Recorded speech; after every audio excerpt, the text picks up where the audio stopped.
മക്കളുടെ രോദനങ്ങൾ പറഞ്ഞാൽ തീരാത്ത ഒന്നാണ്. ന്യൂസ് 18 ഇതിനു മുമ്പും പലതവണ കടൽ തീരത്ത് നിന്നുള്ള ദുരന്ത കാഴ്ചകൾ പ്രേക്ഷകർക്ക് മുന്നിൽ നേരിട്ടെത്തിച്ചിട്ടുണ്ട്. സംസ്ഥാനത്ത് ഇന്നും കടൽക്ഷോഭത്തിന് സാധ്യതയുണ്ട്, ഉയർന്ന തിരമാലയ്ക്ക് സാധ്യതയുണ്ട് എന്നുമാണ് മുന്നറിയിപ്പ്. തിരുവനന്തപുരം, കൊല്ലം, ആലപ്പുഴ, തൃശൂർ ജില്ലകളിലാണ് ഇന്നലെ ശക്തമായ കടലാക്രമണം ഉണ്ടായത്. തിരുവനന്തപുരത്തെ വിവിധ തീരദേശ മേഖലകളിൽ വീടുകളിൽ വെള്ളം കയറുകയും അങ്ങനെ കയറിയ വെള്ളം പൂർണ്ണമായി ഇറങ്ങിയിട്ടുമില്ല. തിരുവനന്തപുരം മുതലപ്പുഴയിൽ ഇതിനിടെ വള്ളം മറിഞ്ഞും അപകടമുണ്ടായി. അപകടത്തിൽപ്പെട്ട 5 തൊഴിലാളികളെ രക്ഷപ്പെടുത്തി. 5 തെങ്ങ് സ്വദേശിയുടെ വള്ളമാണ് മറിഞ്ഞത്. മറിഞ്ഞ വള്ളം കടലിലേക്ക് ഒഴുകിപ്പോയി.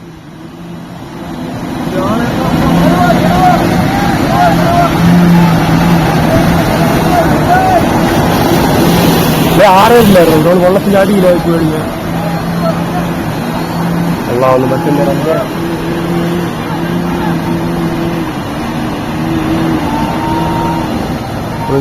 ചെയ്യല്ലേട്ടാ.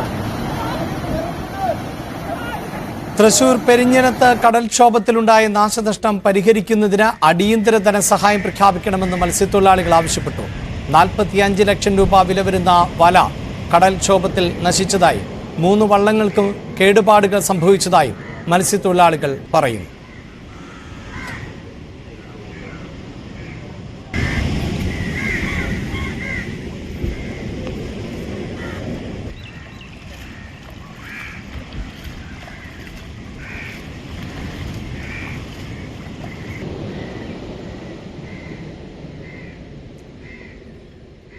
കേരളത്തിന്റെ കടൽ തീരങ്ങളിൽ നിന്ന് ഉണ്ടാകുന്ന തീരദേശങ്ങളിൽ നിന്നുള്ള ദുരിതക്കാഴ്ചയുടെ ദൃശ്യങ്ങളാണ് പ്രേക്ഷകർ കണ്ടത്. ഇനി ആലപ്പുഴയിൽ നിന്ന് ശരണ്യ സ്നേഹജന്റെ റിപ്പോർട്ടിലേക്ക്. ഇന്നലെ ഉച്ചയ്ക്ക് 1:30 മുതലാണ് ആലപ്പുഴയുടെ തീരപ്രദേശങ്ങളിൽ അതിരൂക്ഷമായ കടൽക്ഷോഭം അനുഭവപ്പെടാൻ തുടങ്ങിയത്. അത് മാത്രമല്ല, ഒരു മഴയോ മറ്റു കാറോ കോളോ ഒന്നുമില്ലാത്തൊരു സാഹചര്യത്തിൽ, ഒട്ടും പ്രതീക്ഷിക്കാത്ത സാഹചര്യത്തിലായിരുന്നു കടൽക്ഷോഭം ആരംഭിച്ചതെന്നുള്ളതാണ്. ഉച്ചയ്ക്ക് 1:30 ശക്തമായ തിരമാലകൾ വരികയും പിന്നീട് അത് തീരപ്രദേശങ്ങളിലേക്ക് ഇരച്ചു കയറുകയുമായിരുന്നു. നമ്മൾ ദൃശ്യങ്ങൾ കാണുന്നത് പോലെ പലയിടങ്ങളിലും മണ്ണ് എടുത്തുകൊണ്ട് പോകുന്ന ഒരു സാഹചര്യമാണ് ഉണ്ടായിട്ടുള്ളത്. ഇതിപ്പോ ഈ ഗവേഷണം നടത്തുന്ന ആളുകൾ, പഠനം നടത്തുന്ന ആളുകൾ ഇതിനെ സംബന്ധിച്ച് വ്യക്തമാക്കുന്നത് ഇന്ത്യൻ മഹാസമുദ്രത്തിൽ രൂപപ്പെട്ട കാലാവസ്ഥാ വ്യതിയാനത്തെ തുടർന്ന് രൂപപ്പെട്ട കാറ്റ്, ശക്തമായ കാറ്റാണ് ഏകദേശം 5000-ഓളം കിലോമീറ്ററുകൾ സഞ്ചരിച്ച് ഇന്ത്യൻ മഹാസമുദ്രത്തിൽ നിന്നെത്തി പടിഞ്ഞാറൻ മേഖലയായ കേരളത്തിന്റെ തീരങ്ങളിൽ ഈ നാശം വിതച്ചുകൊണ്ടിരിക്കുന്നത് എന്നുള്ളതാണ്. ഇപ്പോൾ നമ്മൾ കാണുന്ന സ്ഥലത്ത് ഒക്കെ ടെട്രോപോഡുകളൊക്കെയും ഈ മണ്ണ് പോയതിനെ തുടർന്ന് വലിച്ചു കടൽ എടുത്തുകൊണ്ട് പോകുന്ന സാഹചര്യമാണുള്ളത്. ഇപ്പോൾ ദൃശ്യങ്ങളുള്ളത് വേലി ഇറക്ക സമയമാണ്. അതുകൊണ്ട് തന്നെ ഈ സമയത്ത് തിരമാലകളുടെ ശക്തി അല്ലെങ്കിൽ കടൽ കയറുന്നതിന്റെ ശക്തി അല്പം കുറവുണ്ട്. പക്ഷേ നമ്മൾ ആ തിരമാലകൾ പരിശോധിച്ചാൽ കാണാം, ഏകദേശം ഇന്നലെയൊക്കെ 1 മീറ്റർ ഹൈറ്റിലാണ് തിരമാലകൾ കയറി വന്നുകൊണ്ടിരുന്നത് എന്നുള്ളതാണ്. അത്തരത്തിൽ ഇപ്പോഴും ആ മടക്ക്, തിരമാലകളുടെ വേവ്സിന് അതിശക്തി ഉണ്ട് എന്നുള്ളത് നമുക്ക് മനസ്സിലാകുന്നുണ്ട്. പക്ഷേ ഇത് വേലി ഇറക്ക സമയമാണ്. ഇന്നലെ ഈ ഭാഗത്ത്, അതായത് ഈ കാക്കാഴം ഭാഗത്ത് വീട് നഷ്ടപ്പെട്ട ഹയർനിസയാണ് നമ്മളോടൊപ്പം ഉള്ളത്. എന്തായി സംഭവിച്ചത്? എന്തായിരുന്നു? ഉച്ചയ്ക്ക് 1:30 ആയപ്പോ ഞാനിവിടെ വന്നപ്പോഴത്തേക്ക് പെരയുടെ ഒരു ഭാഗത്ത് നിരപ്പുള്ള ഒരു വരി കല്ലിടിഞ്ഞു കിടക്കുന്നു. അത് കഴിഞ്ഞ് ഞങ്ങൾ ഇവിടെ തന്നെ ഉണ്ടായിരുന്നു. അങ്ങനെ രാത്രി 2:15 ആയപ്പോഴാണ് കിഴക്കാലെ പെണ്ണ് വന്നേച്ചും പറഞ്ഞ് വീട് വീണെന്നും പറഞ്ഞ് വന്ന് വിളിച്ചു. അങ്ങനെ ഞങ്ങൾ വരുമ്പോൾ ഇങ്ങനെ മൊത്തം പുറന്നോട്ട് വീണ് കിടക്കുന്നു. ഇപ്പൊ നമ്മുടെ ദൃശ്യങ്ങൾ കാണുന്നത് വൈദ്യുതി വകുപ്പിലെ ഉദ്യോഗസ്ഥരെത്തി ഹയർനിസയുടെ വീടിന്റെ വൈദ്യുതി വിച്ഛേദിക്കുന്നതാണ്. കറണ്ട് കണക്ഷൻ അടക്കം വിച്ഛേദിക്കുന്ന ഒരു സാഹചര്യമുണ്ട്. കാരണം ഈ വീടുകളൊക്കെ പലയിടങ്ങളിലും വീഴാറായി നിൽക്കുന്നുണ്ട്. തുറവൂർ ഭാഗത്തേക്ക് ഏകദേശം 100 കണക്കിന് വീടുകളാണ് ഇത്തരം പ്രതിസന്ധിയെ ഇപ്പോൾ അഭിമുഖീകരിച്ചുകൊണ്ടിരിക്കുന്നത്. ഇത് കായൽ ഗവേഷണ കേന്ദ്രം അടക്കമുള്ള അല്ലെങ്കിൽ മറ്റ് പഠനം നടത്തുന്ന ആളുകൾ, ഇതുമായി ബന്ധപ്പെട്ട ആളുകൾ പറയുന്നത് കള്ളക്കടൽ എന്ന ഒരു പ്രതിഭാസമാണ് ഇതെന്നുള്ളതാണ്. അതായത് കടൽക്ഷോഭമോ മറ്റ് കാര്യങ്ങളോ ഒന്നും, അല്ലെങ്കിൽ നമുക്കറിയാം ജൂൺ ജൂലൈ മാസത്തിലേക്ക് ശക്തമായ കടൽക്ഷോഭം ഉണ്ടാകാൻ സാധ്യതയുള്ളതാണ്. അതുകൊണ്ട് തന്നെ അത്തരത്തിലൊരു യാതൊരുവിധ നീക്കമോ കടലിന്റെ ഭാഗത്തു നിന്നുണ്ടാവാതെ, അല്ലെങ്കിൽ ഒരു സൂചന പോലും നൽകാതെ കടൽ ആഞ്ഞു വീശുന്ന ഒരു സാഹചര്യം, അത് പ്രധാനമായും ഈ കള്ളക്കടൽ പ്രതിഭാസം 2005-ലാണ് ഉണ്ടായിട്ടുള്ളത്. സുനാമിക്ക് ശേഷം 2005-ലുണ്ടായി. അതിനുശേഷം ഇടയ്ക്കിടയ്ക്ക് ഇത്തരത്തിൽ കാലാവസ്ഥാ വ്യതിയാനവുമായി ബന്ധപ്പെട്ടുണ്ടാകുന്നുണ്ടെങ്കിലും വ്യാപകമായ തോതിൽ കേരള തീരത്ത് ഇങ്ങനെ ഒരു പ്രതിസന്ധി സൃഷ്ടിക്കുന്നത്, ഏകദേശം ഇന്ത്യൻ മഹാസമുദ്രത്തിൽ നിന്ന് 5000-ഓളം കിലോമീറ്ററുകൾ സഞ്ചരിച്ചാണ് ഈ തിരമാലകൾ ഇവിടേക്ക് എത്തുന്നത്. അവിടെ ഉണ്ടായ ഈ കാലാവസ്ഥാ വ്യതിയാനം, അതായത് അതിചൂടിനെ തുടർന്ന് ഉണ്ടായ ചുഴലിക്കാറ്റായി രൂപപ്പെടുന്ന അവസ്ഥ കടലിന് മുകളിൽ ഉണ്ടാവുകയും അത് ശക്തമായ തിരമാലകളെ ഉയർത്തി കടൽക്ഷോഭത്തിലേക്ക് നയിക്കുകയുമാണ് ചെയ്യുന്നത്. ഒരു സൂചനയും തരാതെയാണ് ഈ കടൽ കയറി വരുന്നത് എന്നുള്ളതാണ്. പക്ഷേ തിരമാലകൾക്ക് വലിയ ശക്തി ഉണ്ടാവുകയും മണ്ണിനെ വലിയ തോതിൽ ഇത് വലിച്ചെടുക്കുകയും ചെയ്യുന്നു. അത് പല സ്ഥലങ്ങളിലും ഇത്തരത്തിൽ പ്രശ്നങ്ങൾ ഉണ്ടാവുകയും മണ്ണും ഒപ്പം തന്നെ വള്ളങ്ങളുമൊക്കെ വലിച്ചു സാഹചര്യം ഉണ്ടാകുകയും ചെയ്തിട്ടുണ്ട്. പുറക്കാട് ഭാഗത്ത് ഒരു വള്ളം തകർന്നിട്ടുണ്ട്. മാത്രമല്ല പല വള്ളങ്ങളുടെയും, അതായത് കരയ്ക്ക് മത്സ്യത്തൊഴിലാളികൾ ഒട്ടും പ്രതീക്ഷിക്കാവുന്ന സമയത്താണ് ഇങ്ങനെ ഈ കടൽക്ഷോഭം കടൽ കയറി വരുന്ന ഒരു സാഹചര്യം ഉണ്ടായത്. അതുകൊണ്ട് തന്നെ പല വള്ളങ്ങളുടെയും എഞ്ചിനുകൾക്കൊക്കെ പ്രശ്നമുണ്ടായിട്ടുണ്ട്. അന്ധകാര നഴി വരെ ഈ പ്രദേശം, അതായത് വലിയഴിക്കൽ ഭാഗത്തു നിന്ന് തുടങ്ങി അന്ധകാര നഴി വരെ ഈ പ്രദേശത്ത് ഈ പ്രശ്നമുണ്ട്. ഇന്നലെയൊക്കെ വലിയ ബുദ്ധിമുട്ടായിരുന്നു. ഭയങ്കര ബുദ്ധിമുട്ടായിരുന്നു. അതെന്ന് പറയുമ്പോഴത്തേക്ക് ഈ കാണുന്നതെല്ലാം വീടുകൾ പോയതാണ്, നഷ്ടപ്പെട്ടതാണ്. ഇതിന് അധികാരികൾ ഇതേവരെ ഒരു തീരുമാനം എടുത്തിട്ടില്ല. ഇനിയുള്ള വീടെങ്കിലും പോകരുതെന്ന് കരുതിയിട്ട് ആരും അവരൊരു നടപടിയും ചെയ്യുന്നില്ല. അവർ ഈ 10 ലക്ഷം രൂപയുടെ കാര്യം പറയുക. ആ 10 ലക്ഷം രൂപ കൊണ്ട് ഇപ്പൊ സ്ഥലമൊന്നും കിട്ടത്തില്ല, എങ്ങും കിട്ടാൻ മാർഗ്ഗമില്ല. ഇപ്പൊ ഈ നാഷണൽ ഹൈവേക്കൊക്കെ സ്ഥലം പോയ കാരണം ഇനിയിപ്പോ തീരദേശ റോഡിൽ അതിന് സ്ഥലം പോകുന്നു. അത് കാരണം പാവപ്പെട്ടവർ അപ്പം 3 ലക്ഷം 3.5 ലക്ഷം രൂപയിൽ കുറഞ്ഞൊരു സെന്റ് സ്ഥലമില്ല. ഈ 10 ലക്ഷം രൂപ അവർ തന്നിട്ട് അവർ പറയുന്ന രീതികളിലൊക്കെ വീട് വെക്കണം. ഇന്നലെയൊക്കെ ഇവിടെ അത്യാവശ്യം കുഴപ്പമില്ല, ഒട്ടും പ്രതീക്ഷിക്കാത്ത സമയത്താണല്ലേ വെള്ളം കയറിയത്? അതെ ഒട്ടും പ്രതീക്ഷിക്കാതെയാണ് ഈ വീട് തകർത്തത്. അപ്പൊ ഇനി പെട്ടെന്ന് അതാണ് എന്റെ വീട്, ആ കാണുന്നതാണ്. ഇത് അടുത്ത വീട്. ഇനി പെട്ടെന്ന് ഇന്നത്തെ എങ്ങനെയാണെന്ന് അറിയത്തില്ല. ഇനിയിപ്പോ ഒരു 11 മണിയാകുമ്പോൾ ഏറ്റവും കൂടും. ഇപ്പൊ വേലിയിറക്കമായതുകൊണ്ട് കുറച്ച് കുഴപ്പമില്ല. ഞങ്ങൾ കിടന്ന് അനുഭവിക്കുന്ന ദുരിതത്തിന് ഞങ്ങൾ എങ്ങോട്ട് പോകും? ഈ പോയവരൊക്കെ കിടന്ന് അനുഭവിക്കുന്ന, ഇതുങ്ങളൊക്കെ പോയവരാ, അതുങ്ങളുടെ വീടൊക്കെയാ കിടക്കുന്നത്. പിന്നെ പോയവരൊക്കെ കിടന്ന് അനുഭവിക്കുന്ന ഒന്നും നമുക്ക് പറയാൻ പറ്റാത്ത ഒരവസ്ഥയാണ്. ഇവിടുത്തെ കടൽഭിത്തി അവസ്ഥ എന്താണ്? കടൽഭിത്തി നിർമ്മിക്കത്തില്ല. കടൽഭിത്തി ഇനി ഇപ്പൊ വരുമെന്ന് പറഞ്ഞിട്ട് ഇവിടെ വരുന്നില്ല. കാരണം ഈ 15-ാം വാർഡ് മാത്രമേ ഉള്ളൂ ഇതിങ്ങനെ കിടക്കുന്നത്. എന്റെ വീട് അതാ കിടക്കുന്നത്. വിറ്റും പണയം വെച്ചും എല്ലാം കൂടെ 8 ലക്ഷം രൂപയായി. പണി തീർന്നിട്ടില്ല. 2 പെൺമക്കളാണ് എനിക്കുള്ളത്. അതുമായിട്ട് ഇപ്പൊ ഞങ്ങൾ 1 വർഷവും 3 മാസവുമായി ക്യാമ്പിൽ കിടക്കാൻ തുടങ്ങിയിട്ട് ഒരു നടപടിയും എടുത്തിട്ടില്ല. പറയുന്നത് 10 ലക്ഷം രൂപ. പക്ഷെ 10 ലക്ഷം രൂപയ്ക്ക് ഒരു സെന്റ് സ്ഥലത്തിന് 3 ലക്ഷം രൂപ 4 ലക്ഷം രൂപയാണ് വില. ഈ പാവത്തങ്ങളായി ഞങ്ങൾ ഉള്ളത് വിറ്റും പിറക്കി ലോണെടുത്തും കടമെടുത്തുമാണ് ആ വീട് അവിടം വരെ എത്തിച്ചത്. അത് മൊത്തം വെള്ളത്തിൽ. ഇപ്പോഴും ലോണെല്ലാം അടച്ചോണ്ടിരിക്കുക. നമുക്ക് അടയ്ക്കാതിരിക്കാൻ പറ്റത്തില്ല. എടുത്തവർ നമുക്ക് സമാധാനം തരത്തില്ല. അത് അടച്ചോണ്ടിരിക്കുക. 2 വളർന്ന പെൺകുഞ്ഞുങ്ങളായി. എനിക്ക് 14-ഉം 15-ഉം വയസ്സുള്ള പെൺകുഞ്ഞുങ്ങളുമായിട്ട് ജീവിക്കുന്നവളാണ് ഞാൻ. ക്യാമ്പിലാണ്. ഒരു വർഷം കഴിഞ്ഞ ജനുവരി പോയതാ. 1 വർഷവും 3 മാസവുമായി ക്യാമ്പിൽ കിടക്കുക. 10 ലക്ഷം രൂപ തരാന്ന് പറഞ്ഞ് അതുപോലുമില്ല. ഞങ്ങൾക്ക് അത് വേണ്ട. ഞങ്ങൾക്ക് റവന്യൂ വകുപ്പ് മതി. റവന്യൂ വകുപ്പാണെങ്കിൽ നമുക്ക് എവിടെയെങ്കിലും 3 സെന്റ് സ്ഥലം എടുത്തൊരു ചെറിയ വീടാണേലും വെച്ച് മക്കളെ സുരക്ഷിതമാക്കാം. ഇത് 2 പെൺകുഞ്ഞുങ്ങളുമായിട്ട് ഒറ്റ മുറി ഹാള് ഞങ്ങൾക്ക് തന്നിരിക്കുന്നത്. ഒരു ബാത്റൂം ഇല്ല ഇവിടെ. അതിന്റെ പേരിൽ ഞങ്ങള് എന്റെ ഈ 2 ഞാൻ പറഞ്ഞില്ലേ, വളർന്ന 2 പെൺകുഞ്ഞുങ്ങളായതുകൊണ്ടൊന്ന് വസ്ത്രം മാറാനോ ബാത്റൂമിൽ പോകാനോ അവിടെ പറ്റാത്തത് കാരണം ഞാനൊരു ചെറിയ ഒറ്റ മുറി വീട്ടിലോട്ട് ഞാൻ വാടകയ്ക്ക് മാറി. പക്ഷെ ആ വാടക കൊടുക്കാൻ പോലും നമുക്ക് അതിനുള്ള ആസ്തിയില്ല. കാരണം നമ്മൾ വേലയെടുത്തത് മൊത്തം ഇതിന് പോയിരിക്കുക. ഞങ്ങൾ വീട് വെച്ചിട്ട് എത്ര നാൾ കഴിഞ്ഞത് ഇത് 2 വർഷമേ ആയുള്ളൂ. വെച്ച് തുടങ്ങിയതേ ഉള്ളൂ. ഈ കാണുന്ന വീടാണ് ഈ പൊളിഞ്ഞു കിടക്കുന്ന വീടിന്റെ ഉടമയായ ആളാണ് നമ്മളോട് വ്യക്തമാക്കുന്നത്. പ്രായപൂർത്തിയായ 2 പെൺമക്കളുമായി ദുരിതാശ്വാസ ക്യാമ്പിൽ 1.5 വർഷമായി കഴിയേണ്ടി ഒരു അമ്മയുടെ ബുദ്ധിമുട്ടാണ് അവർ നമ്മളോട് പങ്കുവച്ചിട്ടുള്ളത്. അത്തരത്തിൽ പല പ്രശ്നങ്ങളും ഈ മേഖലയിലുണ്ട്. പ്രത്യേകിച്ച് ഇന്നലെ നമ്മൾ ഈ മണ്ണിന്റെ ഭാഗം നമ്മൾ പരിശോധിക്കുകയാണെങ്കിൽ നമുക്ക് മനസ്സിലാകും. ഇന്നലെ ഉച്ചയ്ക്ക് ശേഷം ഉണ്ടായ കടൽക്ഷോഭത്തിൽ മണ്ണ് വലിച്ചുകൊണ്ട് പോയതാണ് കടലിത്. അത്രമാത്രം, അതായത് ഇവിടെ ടെട്രോപോഡുകൾ ഉപയോഗിച്ചുള്ള നിർമ്മാണം ഉണ്ടായിട്ടുണ്ടെങ്കിൽ പോലും അത് ഒരു കൃത്യമായ രീതിയിൽ ആ നിർമ്മാണം പൂർത്തീകരിക്കാൻ കഴിയാത്തൊരു സാഹചര്യം ഉണ്ട്. അതുകൊണ്ട് തന്നെ നമുക്കറിയാം ഇവിടെ ഇട്ടേക്കുന്ന ടെട്രോപോഡുകളൊക്കെ തന്നെ അത് വലിയ തോതിൽ കുറെ നാളുകൾക്ക് മുമ്പ് ഇട്ടിട്ടുള്ളതാണ്. കുറച്ച് ഭാഗങ്ങൾക്ക് ടെട്രോപോഡുകൾ വരുന്നു. പക്ഷേ ഇത് കൃത്യമായ രീതിയിൽ ആ നിർമ്മാണം, ആ ടെട്രോപോഡുകൾ ഉപയോഗിച്ച് ലോക്ക് ചെയ്തിട്ടുള്ള നിർമ്മാണം ഇവിടെ ഉണ്ടായിട്ടില്ല എന്നുള്ളത് നമുക്ക് ദൃശ്യങ്ങളിൽ നിന്ന് വ്യക്തമാണ്. മാത്രമല്ല രാഷ്ട്രീയമായ വിവേചനങ്ങൾ, പ്രത്യേകിച്ച് ഈ 15-ാം വാർഡ് എന്ന് പറയുന്നത് BJPയുടെ കൗൺസിലറാണ്. അതുകൊണ്ട് തന്നെ രാഷ്ട്രീയമായ വിവേചനങ്ങൾ ഉണ്ട് എന്ന് അടക്കമുള്ള കാര്യങ്ങൾ ജനങ്ങൾ ഉന്നയിക്കുന്നുണ്ട്. എന്തായാലും ഉച്ചയ്ക്ക് ശേഷം ഉണ്ടാകാൻ പോകുന്ന സംഭവങ്ങളെ ഓർത്ത്, അതായത് ഇന്ന് ഉച്ചയ്ക്ക് ശേഷവും അത്തരത്തിൽ കടൽക്ഷോഭം ഉണ്ടാവും. ഇപ്പോൾ ഒരു വേലിയിറക്ക സമയമാണ്. 5 മണിയോടുകൂടി വീണ്ടും ഇന്നും കൂടി ഈ ഒരു പ്രതിഭാസം തുടരുമെന്നുള്ളതാണ് നമുക്ക് മനസ്സിലാക്കാൻ കഴിയുന്നത്.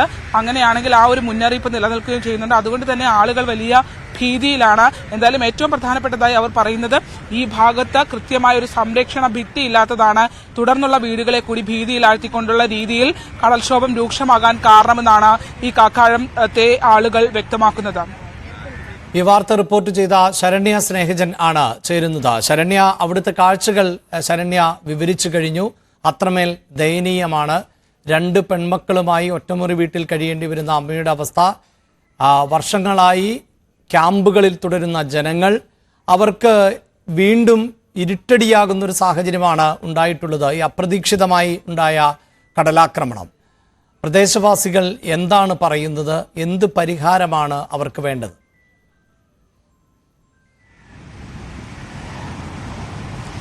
അഭിലാഷ്, ഇതിനകത്ത് ഏറ്റവും പ്രധാനപ്പെട്ട ഒരു കാര്യം എന്ന് പറയുന്നത് ഇപ്പോൾ ഉണ്ടാകുന്ന ഒരു പ്രതിഭാസം, അത് കാലാവസ്ഥാ വ്യതിയാനത്തെ തുടർന്നുണ്ടായ ഒരു പ്രതിഭാസമാണ്.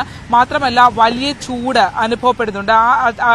ചൂട് താപനില ഉയർന്നതിനെ തുടർന്ന് ഇന്ത്യൻ മഹാസമുദ്രത്തിൽ ഉണ്ടായ ഒരു ചുഴലിക്കാറ്റും ഒപ്പം തന്നെ അവിടെ ഉണ്ടായ പ്രതിഭാസത്തെ തുടർന്ന് തിരമാലകൾ ആ കാറ്റിൽ അതിശക്തമായി ഉയരുകയും 5000-ഓളം കിലോമീറ്ററുകൾ സഞ്ചരിച്ചാണ് നമ്മുടെ കേരള തീരത്തേക്ക്, ഇന്ത്യൻ മഹാസമുദ്രത്തിന്റെ പടിഞ്ഞാറ് ഭാഗത്തെ ഈ കേരള തീരത്തെ ഈ നാശം വിതച്ചുകൊണ്ടിരിക്കുന്നത് എന്നുള്ളതാണ്. അതിൽ മത്സ്യത്തൊഴിലാളികളും സാധാരണ ജനങ്ങളും ഉദ്യോഗസ്ഥരടക്കമുള്ള ആളുകളും ചോദിക്കുന്ന ഒരു ചോദ്യമുണ്ട്. ഈ 5500 കിലോമീറ്ററോളം സഞ്ചരിച്ച് ഈ വേവ്സ് ഇവിടേക്ക് വരുന്നതിനെ സംബന്ധിച്ച് യാതൊരു സൂചനയും നമ്മുടെ സർക്കാർ സംവിധാനങ്ങൾക്കോ നിരീക്ഷണ സംവിധാനങ്ങൾക്കോ ലഭ്യമായിരുന്നില്ല എന്നുള്ളതാണ്. ഇന്നലെ ഉണ്ടായ ഈ ഒരു സംഭവവുമായി ബന്ധപ്പെട്ട്, അതായത് ഇന്നലെ ഉച്ചയ്ക്ക് 1:30 ഇത്തരത്തിലൊരു കടലാക്രമണം അതിരൂക്ഷമായ രീതിയിൽ ഈ തിരമാലകൾ ഇവിടേക്ക് എത്തുന്നത്. ഇത് നമുക്കറിയാം 2005 സുനാമിക്ക് ശേഷം ഇങ്ങനെ ഒരു പ്രതിഭാസം ഉണ്ടായിട്ടുണ്ട്. 2005 ഈ വരുന്ന കടലിന്റെ ഒരു രീതി എന്ന് പറയുന്നത് കള്ളക്കടൽ എന്നാണ് ഇതിനെ പറയുന്നത്. അതായത് ഒരു എക്സ്പെക്ടേഷനും ഇല്ലാതെ കടൽ കയറി വരുന്നു, രൂക്ഷമായി അത് തീരത്തെ ആക്രമിക്കുന്നു. തീരത്ത് നിന്നും മത്സ്യത്തൊഴിലാളികൾ അടക്കമുള്ള ആളുകൾക്ക് ഈ ഒരു ആക്രമണത്തെ പ്രതിരോധിക്കാനോ അതിന് സജ്ജമാകാനോ കഴിയുന്ന ഒരു അവസരം പോലും നൽകാതെ ഈ കടല് അടിച്ചുകൊണ്ട് ഈ തീരത്തെ കവർന്നുകൊണ്ട് പോകുന്നു എന്നുള്ളതാണ്. ഇതിൽ നമുക്ക് ഇവിടുത്തെ ഇറിഗേഷൻ ഡിപ്പാർട്ട്മെന്റുകളും അഭിലാഷ മറ്റ് ഡിപ്പാർട്ട്മെന്റുകളുമായിട്ടും നമ്മൾ അന്വേഷിക്കുമ്പോൾ ആർക്കും ഒരു ഇൻഫർമേഷനും ഈ വേവ്സ് വരുന്നതിനെ സംബന്ധിച്ചോ ഇങ്ങനെ ഒരു കാര്യം ഉണ്ടാവുമെന്നതിനെ സംബന്ധിച്ചോ ആർക്കും ഒരു വിവരവും ലഭ്യമായിരുന്നില്ല എന്നുള്ളതാണ്. അതിന് നമ്മുടെ നിരീക്ഷണ സംവിധാനത്തിൽ എന്താണ് സംഭവിച്ചതെന്നുള്ളതൊക്കെ വിശദീകരിക്കേണ്ടത് സർക്കാരാണ്. എന്തായാലും ഒരു തയ്യാറെടുപ്പ് നടത്താതെ ഒരുപാട് വീടുകളെ ഭീഷണിയിലാക്കി, മത്സ്യത്തൊഴിലാളികളുടെ ജീവനോപാധികളെ ഭീഷണിയിലാക്കിയാണ് ഇന്നലെ 1:30 മുതൽ ഈ പ്രതിഭാസം തുടങ്ങിയിട്ടുള്ളത്. ഇന്നിപ്പോ വേലിയിറക്ക സമയമാണ്. എങ്കിൽ പോലും നമുക്ക് ആ വേവ്സ് കണ്ടാൽ മനസ്സിലാവും നല്ല ശക്തിയോടെ മടങ്ങി വന്ന് അടിക്കുവാണ്. അത് ഒരു ഉച്ചയോടുകൂടി ഒരു 2 മണിയോടൊക്കെ അടുപ്പിച്ച് ഇത് ഇന്നും കയറും എന്നുള്ളതാണ് ഇപ്പോൾ നമുക്ക് ഈ നിരീക്ഷണ സംവിധാനങ്ങളിൽ നിന്ന് അറിയാൻ കഴിഞ്ഞിട്ടുള്ളത്. അതുകൊണ്ട് തന്നെ മത്സ്യത്തൊഴിലാളികൾക്ക് ജാഗ്രതാ നിർദ്ദേശം നൽകിയിട്ടുണ്ട്. ആരും കടലിൽ പോകുന്ന സാഹചര്യമൊന്നുമില്ല. പക്ഷേ ഈ ഒരു സംവിധാനം ഉണ്ടായിട്ട് ഇപ്പോൾ നമ്മൾ ഈ കാണുന്ന നീർക്കുന്നമടക്കമുള്ള പ്രദേശങ്ങൾ ഞാൻ തന്നെ പലതവണ വന്ന് റിപ്പോർട്ട് ചെയ്തിട്ടുള്ള ഒരു സ്ഥലമാണ് നമ്മൾ ഈ ദൃശ്യങ്ങൾ കാണുന്ന സ്ഥലം. അതായത് ഇവിടെ കടൽക്ഷോഭം രൂക്ഷമാകുന്ന കടലിന്റെ പ്രശ്നങ്ങൾ ഉണ്ടാകുമ്പോഴെല്ലാം പ്രതിസന്ധി അനുഭവിക്കുന്ന ജനങ്ങളുള്ള സ്ഥലമാണ് ഇത് എന്നുള്ളതാണ്. അവിടെ ഇപ്പോഴും സംവിധാനങ്ങൾ ഇങ്ങനെയാണ്. ഞാനിപ്പോൾ ഇവിടെ നിൽക്കുമ്പോൾ നല്ല ശബ്ദം കേൾക്കുന്നുണ്ട്. അപ്പം ഞാൻ ഇവരോട് ചോദിക്കുമായിരുന്നു എന്താ ഇങ്ങനെ. അപ്പം ഈ കടലിന്റെ തിരയുടെ ശക്തി കൊണ്ട് കല്ലുകൾ തമ്മിൽ കൂട്ടിയിടിക്കുന്ന, കല്ലുകൾ റോൾ ചെയ്ത് കൂട്ടിയിടിക്കുന്ന ശബ്ദമാണ് എന്നുള്ളതാണ് ഈ വീട്ടുകാർ പറഞ്ഞിട്ടുള്ളത്. തൊട്ടപ്പുറത്ത് താമസിക്കുന്ന വീട്, അതായത് ഇന്നലെ അപ്പുറത്തുള്ള വീടുകളൊക്കെ വീണു കഴിഞ്ഞു. തൊട്ടടുത്ത് രോഗിയായ ഒരു മകളുമായി താമസിക്കുന്ന ഒരു അമ്മയാണ് നമ്മളോടൊപ്പം ഉള്ളത്.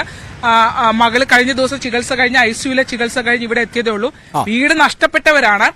ക്യാമ്പിൽ രോഗിയായ മകളുമായി കഴിയാൻ പറ്റാത്ത സാഹചര്യം ഉള്ളതുകൊണ്ട് ആ അമ്മ വാടകയ്ക്ക് ഒരു വീടെടുത്ത് ഇവിടെ താമസിക്കുകയാണ്. പക്ഷെ ശരണ്യ, ആ അമ്മയുടെ പ്രതികരണം നമുക്ക് വളരെ പെട്ടെന്ന് എടുക്കാം. അതിനു മുമ്പ് ഇപ്പോൾ CR രാജീവൻ ടെലിഫോൺ ലൈനിലുണ്ട്. ഞാൻ വളരെ പെട്ടെന്ന് ശരണ്യയിലേക്ക് വരാം, അവിടെ തന്നെ തുടരുക. ഡോക്ടർ രാജീവൻ, എന്താണ് ഇത്തരത്തിലൊരു പ്രതിഭാസത്തിന് കാരണം? പ്രദേശവാസികളായ ആളുകൾക്കൊന്നും ഇതിന്റെ സാങ്കേതികത്വം അറിയില്ല. അവർക്ക് അവരുടെ വീട് നഷ്ടപ്പെടുന്നു, കിടക്കാൻ ഒരിടമില്ലാത്ത സാഹചര്യം ഉണ്ടാകുന്നു. അധികാരികൾ ഇതൊന്നും അറിയുന്നില്ലേ എന്നാണ് അവർ ചോദിക്കുന്നത്. അങ്ങനെ അറിയാൻ പറ്റുന്നൊരു സംവിധാനം നമുക്കില്ലേ? നമുക്കിത് കള്ളക്കടൽ എന്നുള്ളൊരു പ്രതിഭാസമായിട്ടാണ് ഞാൻ കാണുന്നത്. അതിനുള്ള കാരണം നമ്മുടെ കേരളത്തിന്റെ തെക്ക് ഭാഗത്തുള്ള ഇന്ത്യൻ സമുദ്രത്തിലെ പെട്ടെന്ന് കാറ്റ് കൂടുകയും വലിയ തിരമാലകൾ വരാനും സാധ്യതയുണ്ട്. അത് പണ്ടും ഇങ്ങനെ പല പ്രാവശ്യം വന്നിട്ടുണ്ട്. പ്രത്യേകിച്ച് കൊല്ലം പോലുള്ള ഡിസ്ട്രിക്റ്റുകളിൽ ഇങ്ങനെ കള്ളക്കടൽ വന്ന പല നാശനഷ്ടങ്ങളും ഉണ്ടായിട്ടുണ്ട്. അപ്പൊ അതിനെപ്പറ്റിയുള്ള ആധികാരികമായിട്ടുള്ള പഠനങ്ങൾ ഞങ്ങളുടെ ഹൈദരാബാദിലെ ഇൻകോയിസ്നൽ ഇൻസ്റ്റിറ്റ്യൂട്ട് ചെയ്തിട്ടുണ്ട്. മൗറീഷ്യസിലെ ഒരു വലിയൊരു വേവ് റെക്കോർഡർ നമ്മൾ ഇൻസ്റ്റാൾ ചെയ്തിട്ടുണ്ട്. അതനുസരിച്ച് അവിടെ ആ തിരമാലയുടെ ശക്തി കൂടുമ്പോൾ അതിന് തക്കതായിട്ട് നമുക്ക് അതിന് വിവരം കിട്ടുകയും അതിന് തക്കതായിട്ട് നമുക്ക് കേരളത്തിലുള്ള തീരദേശങ്ങൾക്ക് ഒരു വാണിംഗ് കൊടുക്കാനും സാധ്യതയുണ്ട്. അങ്ങനെ പണ്ട് നമ്മൾ ചെയ്യാറുണ്ട്. പക്ഷെ ഇന്നലത്തെ പ്രതിഭാസം ഇന്നലെ സംഭവിച്ചത് എന്തുകൊണ്ട് അവരെ മുൻകൂർ അറിയിച്ചില്ല എന്നുള്ളത് എനിക്ക് പറയാൻ അറിയില്ല. അതായത് ഈ കള്ളക്കടൽ എന്ന പ്രതിഭാസം ഉണ്ടായാൽ അത് നേരത്തെ അറിയാൻ സാധിക്കും.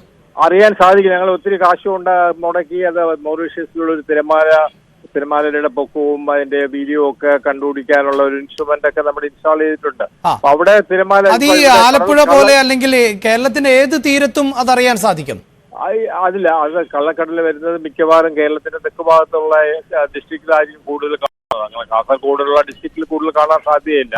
അല്ല, എന്റെ ചോദ്യം ഇപ്പോൾ തിരുവനന്തപുരം മുതൽ തൃശ്ശൂർ വരെയാണല്ലോ ഇതുണ്ടായിട്ടുള്ളത്. അതെ. ആ ജില്ലകൾക്ക് അലർട്ട് ചെയ്യാൻ നേരത്തെ പറ്റുന്ന ഒരു സംവിധാനമുണ്ടോ? ഒരു സംവിധാനം ഉണ്ടായിരുന്നു, ഞങ്ങൾ പണ്ട് ചെയ്തിട്ടുണ്ട്. അങ്ങനെയുള്ള ഒത്തിരി സംവിധാനങ്ങളുണ്ട്. പക്ഷെ ഇപ്പോ ഇന്നലെ എന്ത് സംഭവിച്ചു എന്നുള്ളത് എനിക്കിപ്പോ പറയാനാവില്ല. ശരി, ഒന്ന് തുടരാമെങ്കിൽ ഞങ്ങളുടെ റിപ്പോർട്ടർ ശരണ്യ അവിടെയുണ്ട്. ശരണ്യയോടൊപ്പം പ്രദേശവാസി ഉണ്ട്. ശരണ്യ, ഈ ഒരു ചോദ്യം ആ അമ്മയോട് ചോദിക്കാൻ സാധിക്കുമോ?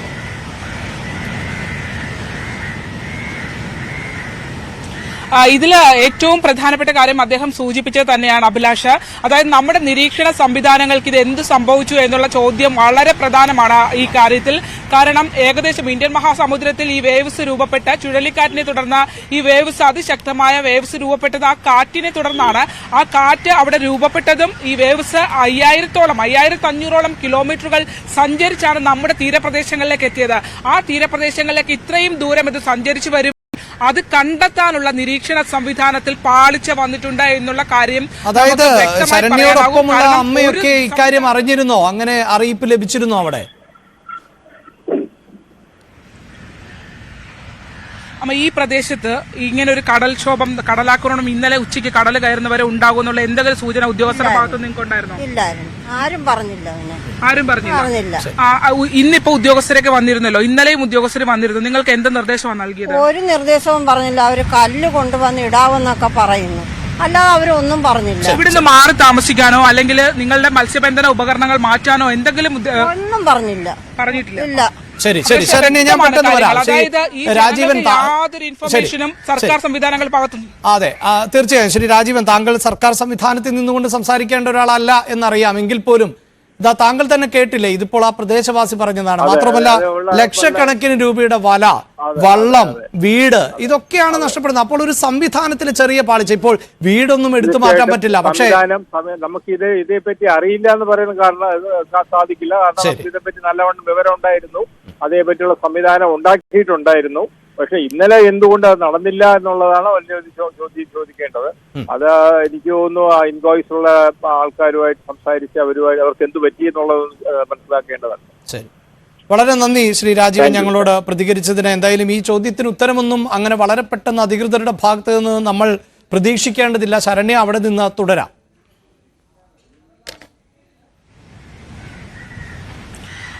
തീർച്ചയായിട്ടും അഭിലാഷ്, ഇപ്പോ നമ്മൾ ഈ സൂചിപ്പിച്ചത് ലീല എന്ന് പറയുന്ന അമ്മയാണ്. അമ്മയുടെ മകള് തൊട്ടകത്ത് വീട്ടിലുണ്ട്.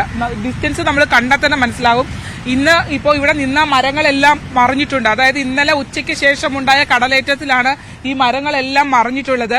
തൊട്ടടുത്തുള്ളത് ഈ അമ്മയുടെ വീടാണ്. ഇവർ എന്ത് ചെയ്യുമെന്ന് ഇവർക്ക് അറിയില്ല. കാരണം ദുരിതാശ്വാസ ക്യാമ്പിൽ പോയാൽ വയ്യാത്ത ICUയിൽ 10 ദിവസം കിടന്ന മകളുമായിട്ട് ഇപ്പോൾ ഡിസ്ചാർജ് ആയി വന്നിട്ടേ ഉള്ളൂ. ശ്വസന സംബന്ധമായ പ്രശ്നങ്ങളുണ്ട്. ടോയ്ലറ്റ് സംവിധാനങ്ങളൊന്നുമില്ല. നമ്മുടെ ക്യാമ്പുകളിലൊക്കെ പോയി കഴിഞ്ഞാൽ ഏറ്റവും ദുരിതസ്ഥിതിയിലാണ് ആളുകൾ താമസിക്കുന്നത്. എന്താണ് അവസ്ഥ? എന്താ ഇപ്പോ? ബാത്റൂമും ഇല്ല. ഭയങ്കര വെയിലുമൊക്കെയാണ്. അത് നമ്മൾ സഹിക്കാം. ഒരു ബാത്റൂം വേണം മോളെ, അത്യാവശ്യം. അല്ലെങ്കിൽ ഞങ്ങൾ ഈ വാടക കൊടുക്കാൻ ഞങ്ങൾക്ക് ഒരു നിവൃത്തിയില്ല. 3000 രൂപ വാടകയും കൊടുക്കണം, കറണ്ട് ബില്ലും അടയ്ക്കണം. ഇവിടെ ഇപ്പൊ വന്ന് വാടകയ്ക്ക് വീട് താമസിക്കാ. ഈ 3000 രൂപയ്ക്ക് ഇവിടെ വീട് കിട്ടിയെന്ന് പറഞ്ഞാലേ ഇത് കടലിന്റെ പറ്റ കിടക്കുന്ന വീടാ. പലരും ഉപേക്ഷിച്ചു പോയ വീടുകളാണ്. അതുകൊണ്ട് ഇവർക്കൊന്നും നിവർത്തിയില്ലാത്ത ആളുകളായതുകൊണ്ട്, മത്സ്യത്തൊഴിലാളികൾ ആയതുകൊണ്ട് അവർക്ക് വാടകയ്ക്ക് ഈ വീട് കൊടുക്കുന്ന പറഞ്ഞാൽ ഈ വീട് ഒക്കെ ഗുരുതര സാഹചര്യത്തിലാണ്. എന്നാലും ഗതിയില്ലാത്തത് കൊണ്ട് വാടകയ്ക്ക് 3000 രൂപ കൊടുത്തിട്ട് എടുത്ത വീടാണ് ഈ കാണുന്നത്. ഈ അമ്മയും മകളുമാണ് ഇവിടെ താമസിക്കുന്നത്. വാടക കൊടുക്കാൻ പോലും അവർക്ക് സംവിധാനമില്ല. പക്ഷേ ഇവര് ബാത്റൂമിൽ പോകാനോ അല്ലെങ്കിൽ ഒരു സംവിധാനം ഉണ്ടാക്കാനോ ഒന്നും കഴിയില്ല. നേരത്തെ നമ്മൾ കണ്ട അമ്മ അഭിലാഷ് അവർ പറഞ്ഞത് 2 പ്രായപൂർത്തിയായ മക്കളുമായി 1 വർഷത്തിന് മേലായി ദുരിതാശ്വാസ ക്യാമ്പിൽ ഒരു അമ്മ അവിടെ കഴിയുവാണ്. എന്നിട്ട് അവർ വാടകയ്ക്ക് വീടെടുത്ത് ഈ വീടുകൾ മത്സ്യത്തൊഴിലാളികൾക്ക് കിട്ടുന്ന വീടുകൾ ഈ ലെയറൊക്കെ എന്ന് പറഞ്ഞാൽ എല്ലാം പോകാറായ വീടുകളാണ്. ആ വീടുകളിൽ തന്നെ ഇവർ വാടകയ്ക്ക് വരും. സ്വന്തം വീട് പോകുമ്പോൾ ഇവിടെ നിന്ന് മത്സ്യത്തൊഴിലാളികൾ അത്യാവശ്യ സാമ്പത്തിക സ്ഥിതി ഉള്ളവരെന്ന് പറഞ്ഞാൽ അത് വളരെ ചുരുക്കം ആളുകളെ ഉള്ളൂ. കാരണം ഇവരെ പറയുന്നത് അങ്ങോട്ട് മാറി താമസിക്കണമെന്ന് പറയുമ്പോൾ അങ്ങ് പോകുവാണെങ്കിലും മൊത്തം ഹൈവേ ആണ്. ഹൈവേയുടെ സൈഡിൽ എത്ര രൂപ കിട്ടാനാണ്? അതായത് 10 ലക്ഷം രൂപയ്ക്ക് ഇവർക്ക് അനുവദിച്ചാൽ 6 ലക്ഷം രൂപയാണ് സ്ഥലം വാങ്ങാനായി കൊടുക്കുന്നത്. ബാക്കിയുള്ള തുക വീട് പണിയാനായാണ് ഇവർക്ക് കൊടുക്കുന്നത്. ഈ 6 ലക്ഷം രൂപയ്ക്ക് എവിടെയാണ് സ്ഥലം കിട്ടുക എന്നുള്ളതാണ് പ്രധാനപ്പെട്ട ചോദ്യം. എത്രയോ കാലമായി നമ്മളും ഈ ചോദ്യം ഉന്നയിക്കുന്നുണ്ട്. അതായത് ആളുകൾക്ക് വീട് വെക്കാൻ ഇവരെ പുനരധിവസിപ്പിക്കുക എന്ന് പറയുന്നത് ഈ 10 ലക്ഷം രൂപ കൊടുത്ത് എങ്ങനെ പുനരധിവസിപ്പിക്കാൻ കഴിയും? അല്ലെങ്കിൽ ഇവരെങ്ങനെ ഒരു വീട് വെക്കും? സ്ഥലം വാങ്ങാൻ പോലും പണമില്ലാത്തൊരവസ്ഥ മത്സ്യത്തൊഴിലാളികൾ എന്താ ചെയ്യും? കിട്ടുന്ന പൈസയ്ക്ക് വീണ്ടും അടുത്ത ഇതുപോലുള്ള തീരത്ത് ആളുകൾ ഉപേക്ഷിച്ചു പോയ വീട്ടിൽ 2000-3000 കൊടുത്ത് വാടകയ്ക്ക് വരും. പണി എന്ന് പറയുന്ന സാധനം ഇവിടെ ഇല്ല എന്നുള്ളതാണ്. അതായത് വർഷത്തിൽ ഒരു 100 തവണയൊക്കെയാണ് അഭിലാഷ് 100 ദിവസമൊക്കെയാണ് ഇവര് ജോലിക്ക് എടുക്കാൻ പോകാൻ കഴിയുന്നത്. കാരണം ഈ ഭാഗങ്ങളൊക്കെ മുഴുവൻ മണലെടുപ്പും പ്രശ്നങ്ങളും ആയതുകൊണ്ട് തന്നെ അതിരൂക്ഷമായ കടൽക്ഷോഭമാണ്. മത്സ്യസമ്പത്തിനെ നന്നായി ബാധിച്ചിട്ടുണ്ട്. അതുകൊണ്ട് തന്നെ ഇവർക്ക് പണമില്ല. പിന്നെ സ്ത്രീകൾ ജോലി ചെയ്യുന്നത് പീലിംഗ് ഷെഡുകളിലൊക്കെ പോയി തൊഴിലെടുത്തിട്ട് അവര് ജോലിക്ക് പോകുന്നത് കൊണ്ട് മാത്രം വീടുകളിൽ അന്നന്നത്തെ ഭക്ഷണത്തിനുള്ള വക കണ്ടെത്തുന്നതാണ്. ഭർത്താക്കന്മാർക്ക് ഭൂരിഭാഗം പേർക്കും തൊഴിലില്ല എന്നുള്ളതാണ്. അവർ പോയി തിരിച്ചു വരുന്നു എന്നുള്ളതാണ്. അതുകൊണ്ട് തന്നെ അത്ര ഗതികെട്ട ജീവിതത്തിൽ അത്ര സാഹചര്യത്തിലാണ് ഇവർ ജീവിക്കുന്നത്. പക്ഷേ ഈ മേഖലയ്ക്ക് നമ്മളൊക്കെ റിപ്പോർട്ടിങ്ങിന് വരുമ്പോൾ അവർ നമ്മളോട് ചോദിക്കുവാണ്, നിങ്ങളോട് ഞങ്ങൾ പറഞ്ഞിട്ട് എന്ത് കാര്യം? എത്രയോ കാലമായി നമ്മൾ ഇത് പറയുന്നു എന്നുള്ളത് ശരിയാണ്. അവരുടെ പ്രതിഷേധം അവർ നമ്മളോട് കാണിക്കുകയാണ്. കാരണം എത്ര പറഞ്ഞിട്ടും ഈ സംവിധാനങ്ങൾക്ക് ഒരു മാറ്റവുമില്ലാത്ത ദയനീയ സ്ഥിതിയിൽ തന്നെയാണ് മനുഷ്യരുടെ ജീവിതം എന്നുള്ളതാണ്. നമ്മുടെ തീരദേശം, ഇത്രയധികം തീരദേശമുള്ള ആലപ്പുഴയുടെ ഇപ്പോ നമ്മൾ പറഞ്ഞ പോലെ തുറവൂർ മേഖല വടക്കൻ മേഖലയാണ്. നമ്മളിപ്പോൾ തെക്കൻ മേഖലയിലാണ്, അമ്പലപ്പുഴയിലാണ്. തുറവൂർ മേഖലയിൽ 500ഓളം വീടുകളാണ് ഇന്നലത്തെ കടലാക്രമണത്തിൽ ഇപ്പോൾ തകർച്ചാ ഭീഷണിയിൽ നിൽക്കുന്നത് എന്നുള്ളതാണ്. തൃക്കുന്നപ്പുഴ തൊട്ട് അങ്ങോട്ട് പല്ലന വരെയുള്ള ഇന്നലെ രമേശ് ചെന്നിത്തല അവിടെ തടഞ്ഞു വെച്ചു.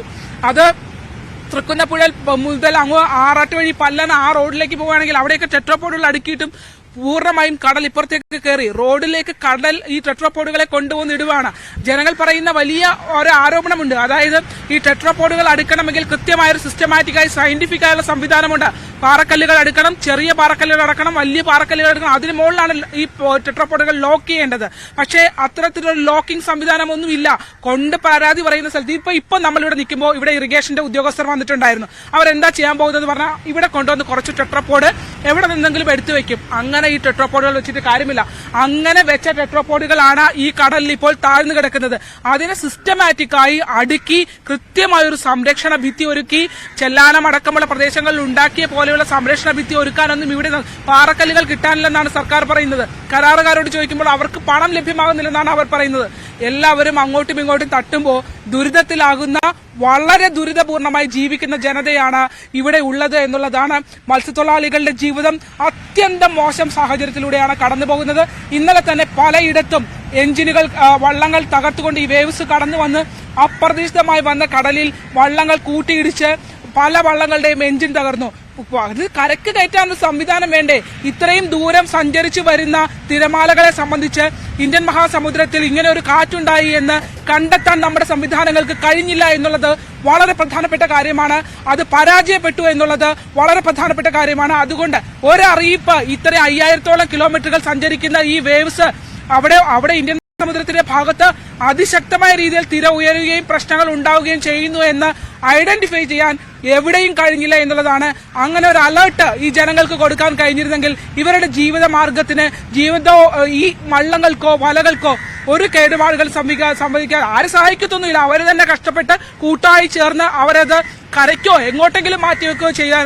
പക്ഷേ നമ്മൾ ഈ പറയുന്ന വാക്കുകൾ കൊണ്ട് പറയുന്ന വർത്തമാനത്തിനപ്പുറത്തേക്ക് മത്സ്യത്തൊഴിലാളികൾ പ്രളയകാലത്ത് അവർ ജീവൻ രക്ഷിക്കാനായി പോയവരാണെന്ന് വാതോരാതെ പ്രസംഗിക്കുകയും പുകഴ്ത്തുകയും ചെയ്യുമ്പോഴും അവരോട് കരുണ കാണിക്കാനോ അവരുടെ വിഷയങ്ങൾ പരിഹരിക്കാനോ യാതൊരുവിധ ഇടപെടലും ഉണ്ടാകുന്നില്ല എന്നുള്ളതാണ് ഇപ്പോൾ ഉണ്ടായ ഈ പ്രശ്നങ്ങൾ. അതായത് ഈ 2 ദിവസങ്ങളിലാണ് ഉണ്ടാകുന്ന പ്രശ്നം. ഇന്ന് ഉച്ചയ്ക്ക് ശേഷം പ്രതിസന്ധി രൂക്ഷമാവും. കാരണം ഇന്നും ആ വേവ്സ് ഉണ്ടാകും എന്നുള്ള പ്രഡിക്ഷനിൽ തന്നെയാണ് പോകുന്നത്. കടലിന്റെ രീതി മാറുന്നുണ്ട്. അതായത് ഇപ്പോൾ വേലി ഇറക്ക സമയമാണ്. എന്നിട്ടും അടിക്കുന്ന തിരമാലകൾ അതിശക്തമായി തന്നെ മടങ്ങി അടിക്കുകയാണ്. അത് ഒരു 2 മണി കഴിഞ്ഞാൽ രൂക്ഷമായ അവസ്ഥയിലേക്കും വൈകിട്ട് 5 മണിയോടുകൂടി രാത്രിയോടുകൂടി അത് നല്ല രീതിയിൽ വെള്ളം കയറുന്ന അവസ്ഥയിലേക്കും എത്തുമെന്നുള്ള പ്രഡിക്ഷനാണ്. ഇവിടെ എത്തിയ ഉദ്യോഗസ്ഥരോട് ഞാൻ ചോദിച്ചു, ഇത് എത്ര ദിവസം നിലനിൽക്കും?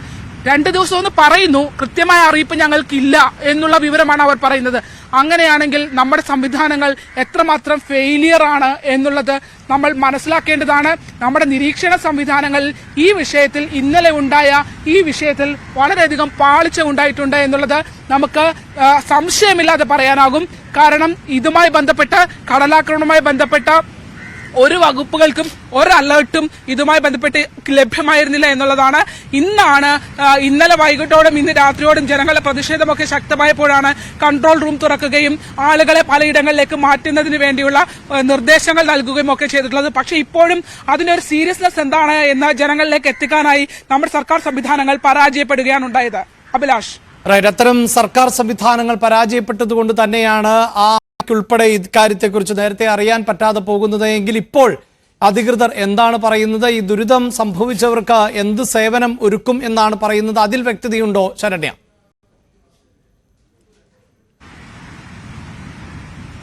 ഇപ്പോൾ ദുരിതാശ്വാസം മന്ത്രി സജി ചെറിയാന്റെ നിർദ്ദേശാനുസരണം ഇറിഗേഷന്റെ ഉദ്യോഗസ്ഥർ ഇവിടെ വന്ന് എവിടെയൊക്കെ കല്ലിട്ടിട്ടുണ്ടെന്നുള്ള കണക്കെടുക്കുന്നുണ്ടായിരുന്നു. അതായത് ഈ ചോദിച്ചാൽ ഞങ്ങൾ ഇത്ര പൂർത്തി